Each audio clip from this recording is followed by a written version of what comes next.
Napagkasya ng Golden State Warriors at tinatak na itong si Seth Curry na kapatid ni Stephen Curry para sumali sa Golden State Warriors. Sa una nga nagkaroon nga ng problema dahil sa kanilang second apron, pero ngayon wala nang makakapigil sa tandem ng dalawang magkapatid sa Warriors. Na kapag nagkataon, isa itong history sa NBA na magkampiyon ang Warriors sa season na ito kasama ang dalawang magkapatid na ito. Literal na dagdag upinsa ito sa Golden State Warriors, isang sharpshooter na madami na ring karanasan. Na isa itong tinitingnan ng Warriors na alam naman natin na paboritong mga players ng Warriors yung may bitaw sa 3-point area. At swak sa kanila si Seth Curry na makuha ngayong season. Sa isang interview, sinabi ni Seth Curry ang kanyang saloobin na anya halatang excited na ito sa Warriors sa kanyang maitulong na mag-create ng offense movement. Being able to spread the floor, make shots, create offense. I feel like I can, with my movement and Na-wave nga itong si Seth Curry sa nakarang October 18 pero ngayon buo na ang kumpiyansa ng mga fans na kasalukuyang pipirmahan ito ng Warriors. Ang 11-year NBA veteran ay may average na 10 points, 2 rebounds at 1.9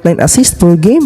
Naglaro siya para sa Charlotte Hornets ng 68 games last season at kasabay nun pinangunahan niya ang NBA sa kanyang 3-point percentage na merong 45.6%. First time mangyari ito na magsasama si Seth Curry at Stephen Curry sa isang kupunan at panigurado na sobrang nakaka-excite ang tandem na to lalo na sa mga solid fans dyan ng Warriors na iniidolo ang dalawang magkapatid na ito. Samantala hindi lamang si Stephen Curry at Seth Curry ang kasalukuyang magkapatid sa iisang team dahil nandyan din ang Antetokounmpo sa Milwaukee Bucks na sina Thanasis at Giannis Antetokounmpo na sa season na ito kinuha ng Milwaukee ang kapatid ni Giannis na si Thanasis Antetokounmpo habang nandyan din sina Franz Wagner at Moritz Wagner na magkapatid din sa iisang team sa Orlando Magic.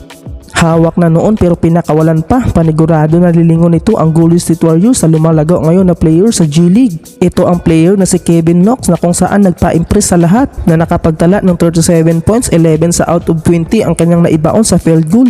Habang 5 naman ang kanyang naipasok sa 10 attempts sa 3-point area na sinamahan pa ng 10 rebounds. Pero sa naganap na laro natalo dito ang Chicago Bulls na kasalukuyang team ni Kevin Knox sa G League.